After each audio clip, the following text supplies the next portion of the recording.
welcome to the Borealis Experience. I'm your host, Aurora, and I'm so excited that Kaleem Sikandar took the time to, be with me today on this episode.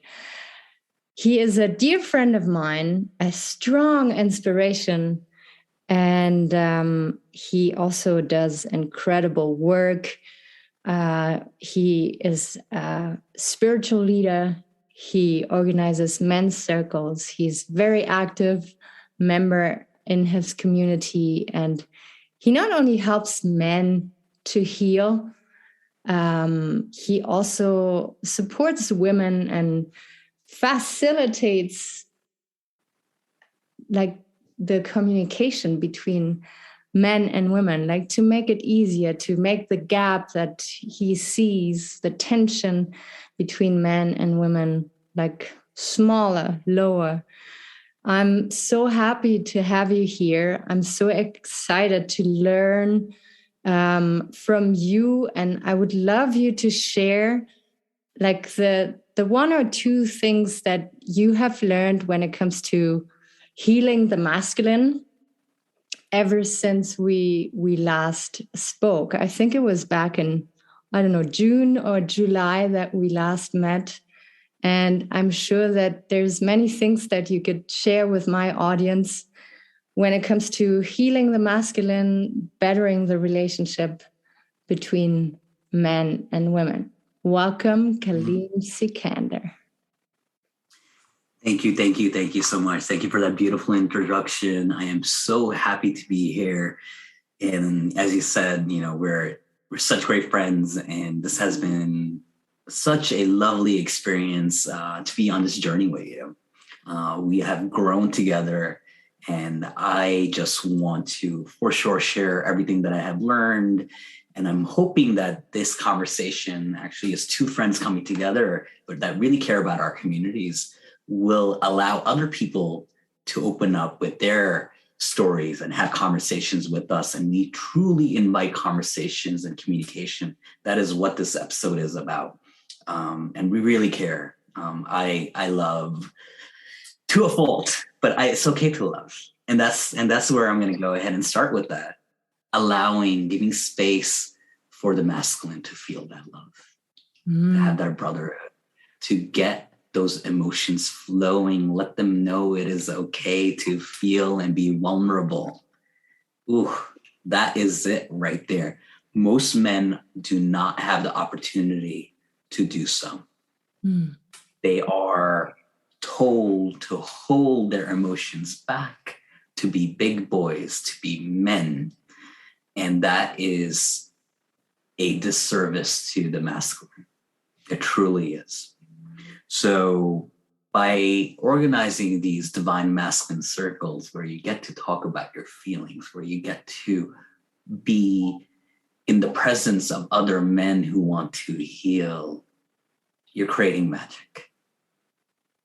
You're creating the opening for issues that have been locked inside to come forward in a space where you are not being judged, in a space where we know that words and actions matter. And we have come to a point where simply how we speak has changed. And I'm constantly teaching people about neuro-linguistic programming and hypnotherapy, about magic and shamanism, right? Because words are magic. Spelling is magic. That's why we say we're casting a spell. So my last circle was this culmination point of everything that I've learned the last 3 years holding these circles of, let's go ahead and break the spells that have been cast against us by other people. Let's start using words to empower and not destroy. Let's also start using words to create better relationships with people who have hurt you, and let's go even further than words. Let's put intentions of love or even neutrality towards anybody that has done harm to you, because there is no more reason to carry hate in your heart, anger, fear, or start gossiping about somebody else. Let's take care of ourselves. Have I given you one or two things over there, or is that many? That was so good. That was so beautiful. And I know, like, you're not done. You're just giving me a little bit of space to add to it. Yes, I love please. when you say that suppressing emotions is doing us disservice to the masculine. I feel it's also doing a disservice to the feminine, because what a man is basically doing is that he's not allowing the woman to show him that she can support him as well, that she can make the space to listen to him and not judge him, and to still see him as a strong rock in her life. So once a man can be vulnerable, he can also see in his woman, is she ready to hold space for me? Or is she severely triggered and gonna like judge the shit out of me and make me feel even worse, like reinforce the, hey, you gotta be strong, you gotta boys don't cry kind of thing. And it gives the relationship so much depth, and the man can see not only that he is growing, but the relationship is growing, and the woman is growing once he learns to be totally authentic and transparent how he feels. Do you feel like I got it a little bit? Am I on the right path? Oh, no, not a little, 100%. And your response to what I said was amazing, because that's it. You just brought it together, the role of the masculine and the feminine, and how the feminine can hold space for her masculine. And if she is triggered, now the feminine then needs to look within herself. What part of her is hurting and needs help, that she is projecting her feelings onto another man? Yeah. And that's destroying the relationship. Yeah. This is it. This is the work that all of us are doing. Yeah. Yeah. I want to ask you something. Thank you so much. I want to ask you something, because I can see a man opening up and a woman not being ready, and then kind of punishing him for it. And if he's not 100% in tune with how he feels or owns how he feels, he can start believing her and making himself small again. Do you know what I'm trying to say? Like, so often the woman is being put in a place where she is right all of a sudden, and then the man feels even worse than before when he's still suppressed. And now my question to you is, what is it that men would wish that women would learn, or add or understand to make that happen or possible? So make it happen for somebody to open up and communicate? Yeah. What is it that women can still learn in order for a man to feel safe? I think what women can learn for one thing is that this understanding that men need to feel safe too. I you asked me a question, but I don't think people understand women, that a man needs almost the same kind of things as a woman does. Yeah. A container, safety, understanding, no judgment. You know, when these things are happening, when we're communicating certain vulnerabilities, many a times it's coming from a place from childhood, from trauma. Men suffer from many of the same traumas as women do, right? It does not matter. So there is a part inside of them. It's that child that's hurting. And I believe you may have discussed this before. We have an inner child that has all these experiences and that is calling out to be seen and heard, and they're being triggered. And when you are speaking from that inner child, you want to be seen and heard. It is so necessary to provide that child with safety. So just recognizing that everybody is hurting. Everybody is hurting. I think there's going to be more compassion and empathy once we start seeing that all of us are trying to be better men and women, just beings, however you refer to yourself, which all of us are trying to do good and have empathy and compassion for each other. So beautifully said. I have to let that sink in for a moment. Thank you so much. You're welcome. And I would like to add, especially from the work that I'm doing, and this is going to I don't know who's going to hear this podcast. I hope many people will do. The men are doing the work. They really are. Especially the last 3 years when I started these circles, it was to heal internally, because we know we have to do the internal work first. Forget about what's going on outside. Stop projecting your problems outside. See what the internal landscape is like and start working on that. Make yourself come to a place where there's harmony and peace within you. And once that happens, right, then you can go outwards and start dealing with circumstances outside of you, starting to help your friends out, help your family out, starting to help your community out. We're at the level now where we are helping. It's not just about internal work anymore. What can we do when we meet as brothers? And what can we do when we meet as brothers to take this outwards into our communities, to take it to our spouses or partners if we have it? How do we help our children out? How do we help our neighbors out? How do we help our communities out? How do we go ahead and create more circles?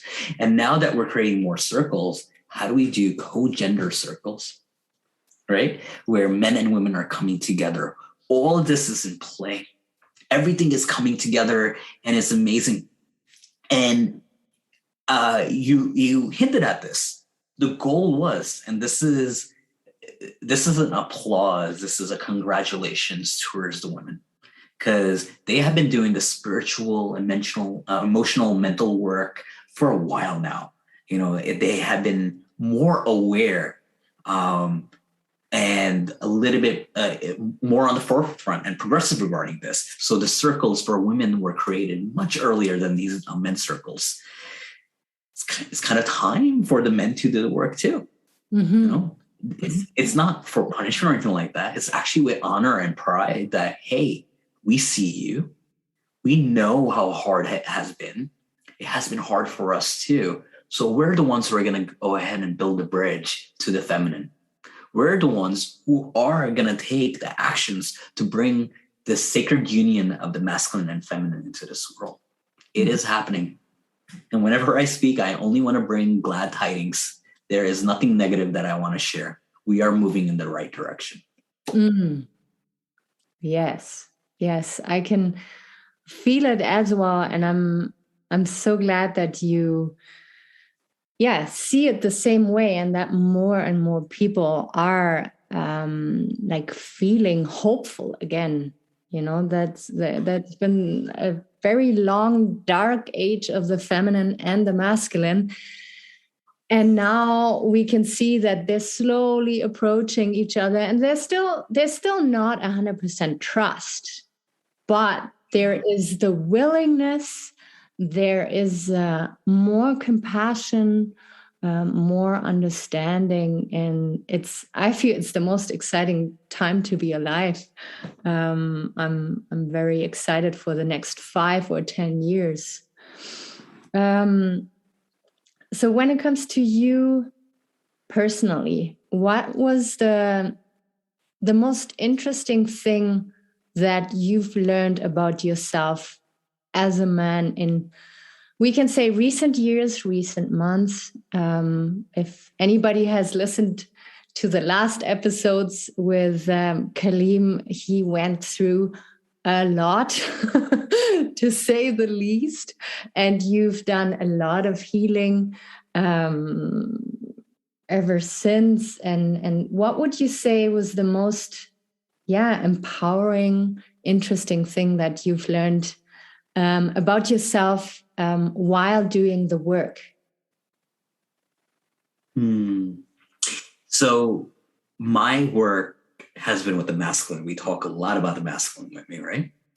The interesting thing, and I'm going to go ahead and let's talk about this year, was my outlook of the feminine. How when I see the feminine, I see all her aspects, the mother, maiden, crone, but let's translate that to her being a lover, a sister, all aspects, a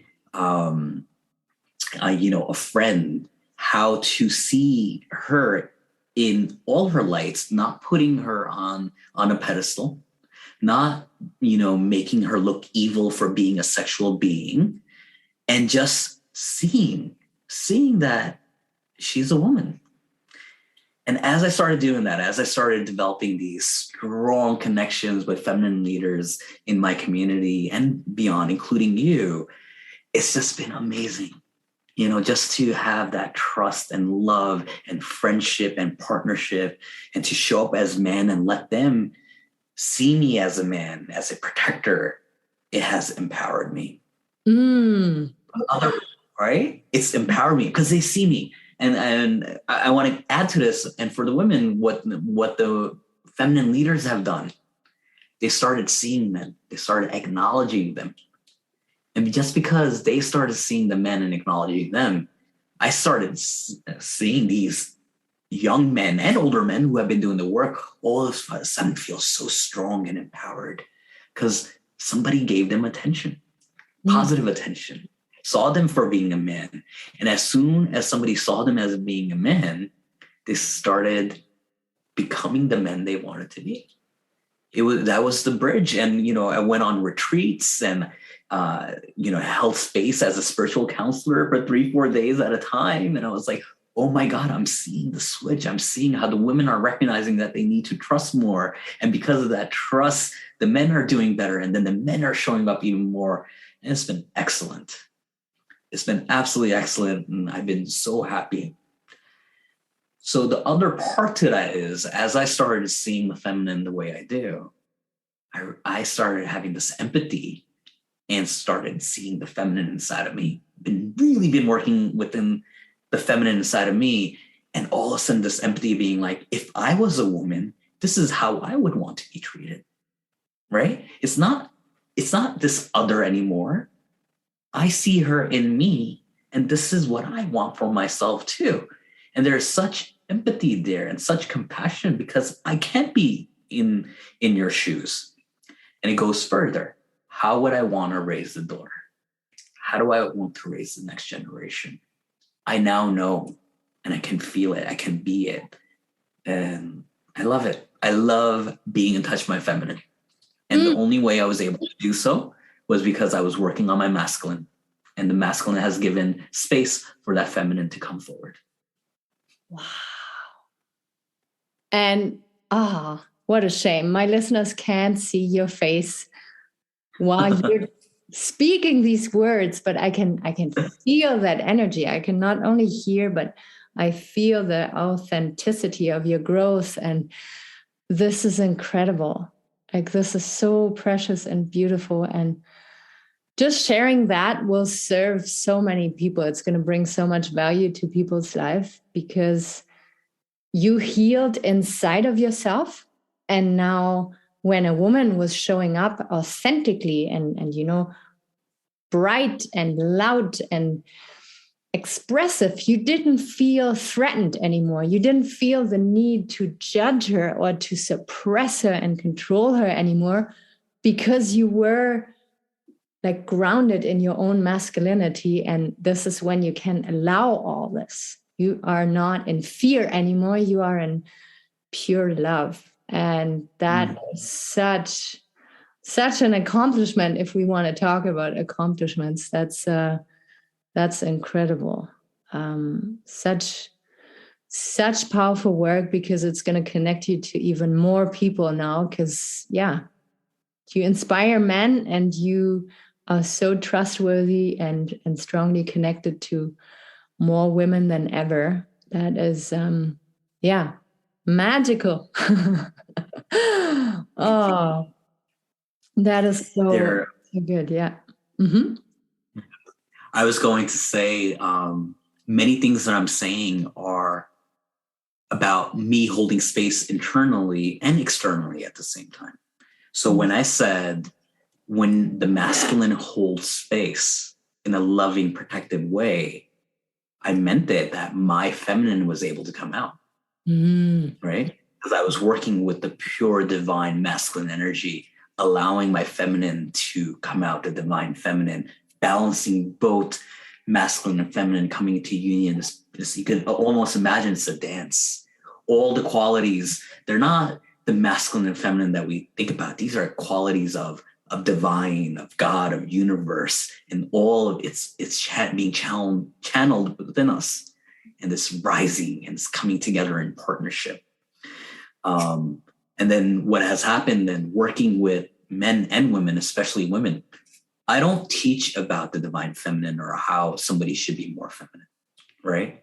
All I do is hold space as the masculine to allow the feminine to emerge. She'll teach herself. She just needs space. Yeah. That's all she needs. She needs protective space, loving space to be her. And that is it. Oh. And this is what we're doing now. I have goosebumps all over. Because this is what the feminine is longing for, being suppressed, oppressed, raped, manipulated for so many decades and misunderstood. And then now there's men like rising up who actually allow us to express ourselves and who hold space and protect us. It's such a liberating feeling. It's incredible. Like, this is so cool. This is so cool. I also want to acknowledge especially the feminine leaders who have been doing this work, and I know you have encountered many, including again yourself, where you had to tap into your masculine of holding space for yourself, knowing that you are safe, that you're allowed to express yourself. It didn't necessarily come from an outside force. Again, no other man told you how to be feminine. It was the feminine who were like, well, I need to know about masculinity so that my feminine can do the work. Always giving back credit where it belongs. All of us are doing the work equally, but it is very true though now that men are learning how to hold that space. And when it comes to relationships and things, this is where the polarity comes in. And when we start learning how to hold space as masculine, how to express ourselves as feminine, we can change the polarity. Then somebody can hold the feminine space when they normally hold the masculine space. And vice versa, and go back and forth. And we learn, we understand. We don't have to take the same role at all times. Yeah. No, that totally makes sense. And then to put it like into very simple words, we're not born with a manual. We're not born like, with a script where we know, this is who I am. I feel we all unlearn for a little bit who we are. We're trying to be somebody else. We try to fit in.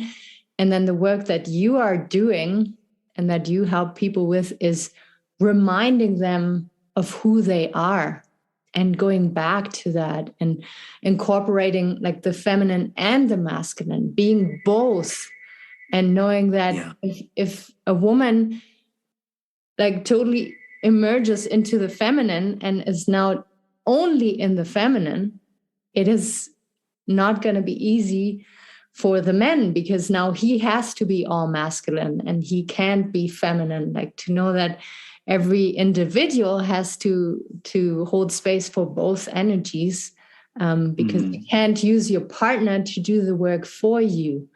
I feel that's so important, what you just mentioned. I'm just thinking of the the men who grew up in a very harsh environment, the men who maybe had role models that were very stoic and, very closed up, and I gotta be the provider, and I'm just gonna do my work, and the woman is gonna take care of raising the children. If a guy, let's say the son of this very stoic man, now wakes up and realizes, okay, well, this was my role model, I'm kind of tapping into the same direction, but I'm feeling that there is more out there. I feel I want to embrace my feminine more. I want to see that masculine is not about being harsh and aggressive. Like, if he starts to see that, what would you recommend could be the first steps into the new direction? Do you know what I'm trying to ask? I am. Yeah, absolutely. And, the obvious answer seems to be go ahead and meet with men who are like-minded. Right? Yeah. This is where this community work comes in, why we do a lot of this work in a group, because it is meant to be done in a group. This is how the healing occurs.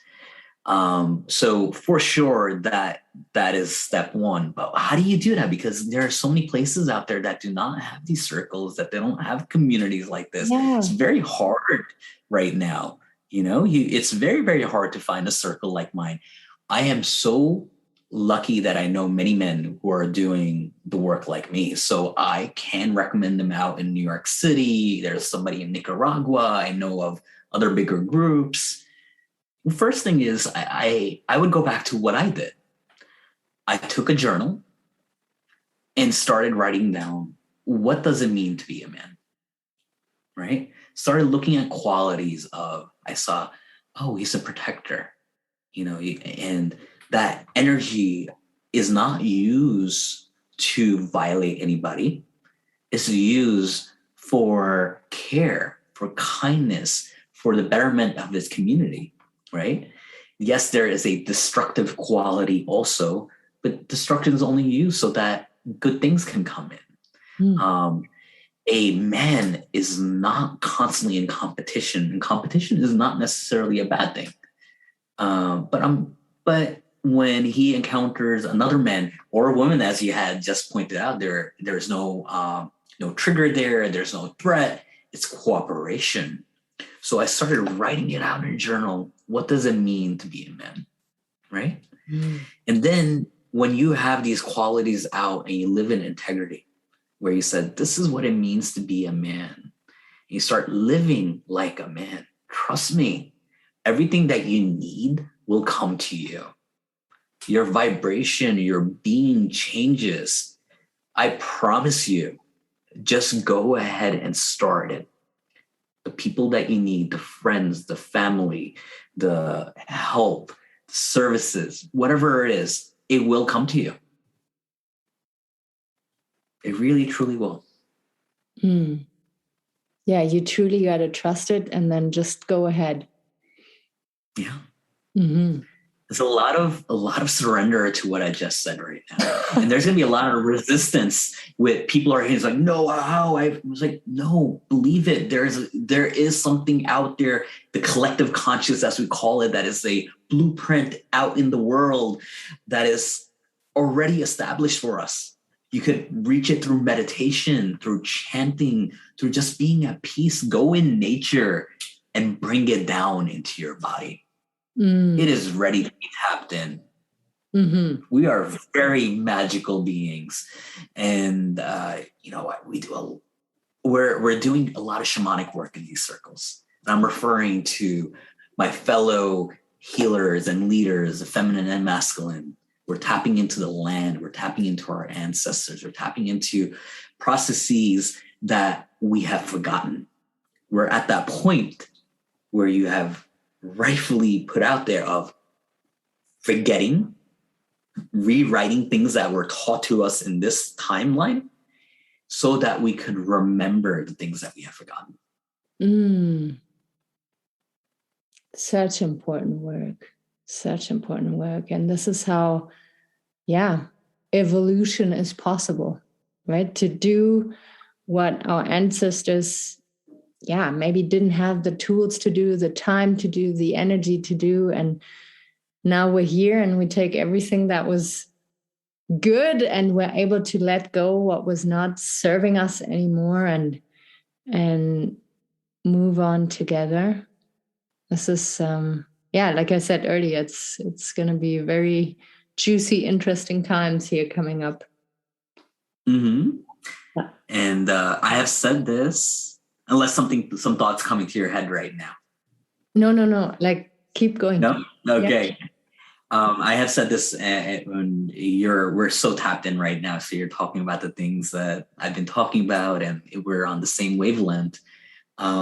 This technology, all these tools that we have been given, all of it is just helping us. It actually is giving us more time so that we could spend in meditation, in nature, just connecting with ourselves.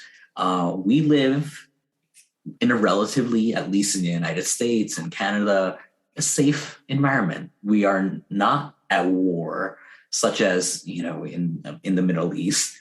We have safety of our homes. For most people, we're very, very blessed. We have to look that. I know things need to change and the environment is very heated right now. But there is space to have any religion, have any spiritual practice, have time for ourselves and not be in constant fear. We're going in the right direction. Yeah. And that hopefully is going to work as a, ripple effect to affect the areas on this planet that are disrupted right now, that are at war in a positive way. Yes. Hopefully. Yeah. Yes. And I love that you said that. Take care of you first. Take care of your family, whatever that looks like. It could just be your animals, Yeah. But take it from there, ripple out, take care of that small community that you belong to, your neighborhood. It really is going to affect everything at a global level. Yeah. No, I totally believe that. And I see it the exact same way. I have one last question for you. Yes. What is it that you are working on right now? What is it that you still want to get better at, learn, understand? You seem pretty evolved. You seem pretty centered. But I'm always curious to know what people are like. Where do you put your energy into right now when it comes to your work on yourself? Okay. Work on myself or with community or both? With yourself. So my work on myself really has to do with understanding that I'm a human being, right? And that I'm going to continue to have triggers and trauma will be coming up. And lately that has been happening. So if something happens and it puts me in a spiral, I have recognized that I've developed all these tools. So even if I was in it for 2 weeks, and I'm being very sincere about this, something of that nature would have put me in the hospital, would have made me suicidal, or I would have done something to harm myself. So I have to recognize my humanity in this, that I'm still a teacher, a healer, that I can do this work and be gentle that I get triggered or I fall into trauma. And then I have to recognize that because I am helping other people do this and I'm continuing to do the work myself, it's layers upon layers of healing. I'm going deeper than before. I'm not a failure. I'm getting to the core. This is what shadow work is. And I am so open to it. And there have been times where I'm like, no, I don't want to do this. I don't want to do transmutation. I don't want to do shadow work. I thought I was over it. I want it to be more gentle. It's not gentle. It's very rough, but I can be gentle with myself as I experience these things. That was the cherry on the whipped cream on the cake. Nice. Because first of all, you brought it to light right away. It was not hard for you to think about it. And second of all, I feel it is so important for people to see that we are all constantly evolving. We're all constantly going through, motions and struggles, no matter where we're at. You know, you seem very evolved and centered and grounded and glowing, but you still have stuff that makes you feel, that scares you at times, that make you feel insecure at times. And for people to know that this is normal, that this will always be part of life, you will only have different tools available to get through them. And you will believe in yourself more and you will be more gentle with yourself.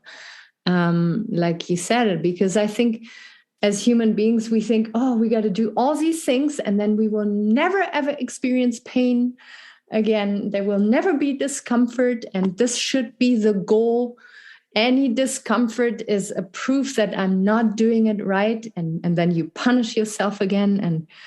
And especially like as a spiritual leader, like you are, someone who's a strong role model, it is so tough to go through a rough phase because you feel like, no, I got to be out there, inspire people, empower people. I can't be, in pain and take time to just make sense of what's going on. I have to be spot on all the time. And I find it so beautiful that you were able to share this with us, because it's important to know that suffering is part of human nature, and it's all about being humble and surrendering and expressing it and trusting that it will just be temporarily. Thank you so much for sharing that with us. I'm gonna the words that have been coming up and my brothers, the people that I hold space for, I let them hold space for me. They taught me to surrender. They have taught me to accept everything that has happened to me. And even the youngest one that I have in my circle, 18 years old, he's such a teacher. He goes in and said, stop controlling. Liam, stop controlling. Everything is fine. Let go of that control, because we like to control so that we don't get triggered or traumatized, because we've been triggered and traumatized so much. We control the situation, and you know how that's going to apply. That's a whole other podcast right there. Yeah. So surrender, accept, stop controlling. And he's 18 years old and he's looking at me and he's like, I'm being serious. I'm not talking about circle. I'm talking about life. I was like, I look at him, I was like, you're so wise. You are so wise, and you are absolutely correct. I'm learning these things with everybody. I teach them and they teach me. It's beautiful. That is so beautiful. Yes, please. I wanna record an episode with you about control, about surrender. Yes. That's gonna be something. Yes, please. Thank you. Kaleem, I'm ready. Thank you so much. That was incredible, and I'm excited that we will record that next one together. Is there anything you would like to share with my listeners? And then please let us know where we can connect with you, follow you. Let it all out. Okay. I am so grateful to be here with you, with everybody listening.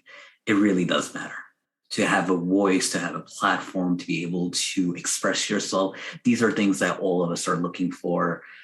These are my viewpoints. I know many people agree, but if you do not agree, I ask you to listen with an open heart, take what resonates and do not take anything that doesn't resonate with you.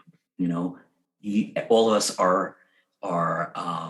have free will. We are sovereign beings, and you have an intellect, you have a mind. Use it. Use your heart. Use all of you, and I encourage that. And I absolutely want to send my love out to anybody who's listening. Everybody, it does not matter. I am here. I have great intentions, and it is amazing to have my voice out there. If anybody wants to reach out to me, I am very active on Instagram at The Path of Surrender. I will be at a Tantra Shamanic Festival in Homestead, Florida, January 27th to 30th. Myself, my partner, Colleen, we're going to be serving as earth shamans during that process. There will be many Tantra shaman teachers over there. I get to see people from all over the world. It's very inexpensive for what it is, and I'm ready to invite my tribe in and to meet people in person. That is so exciting. I will not be able to attend, but I'm so excited to maybe see pictures or little videos for when you're there. Yeah, it's called the Solar Luna Festival. Beautiful. Yeah. One day soon, I'll make it down there, down south. Yes. Well, we're waiting for you to come and visit. Well, thank you so much. And who is this gorgeous little fella? This is Leo the Little Lion. I just completed, I haven't fully completed a yoga teacher training. One day, he was only 7 weeks old. He just showed up at the yoga studio. He was not good at all. He almost died. He had ticks and fleas, and he had this rat poison on him. So I hand fed him to get his strength back. And now he is so healthy. He's a little terror in my house, but I love him so much. It's so much that you can learn from animals. And even though he's very vicious, sometimes when you can see him, he just wanted to be in the spotlight and jumped on my lap and is wanting all this attention now. Oh, man. See, I didn't even recognize him. I saw the pictures of the little one, and now he looks so healthy and beautiful. Oh. He's crazy good. Thank you so much for being here, for sharing everything you shared with us. And yeah, we'll keep in touch. Thank you. Much love. Bye-bye.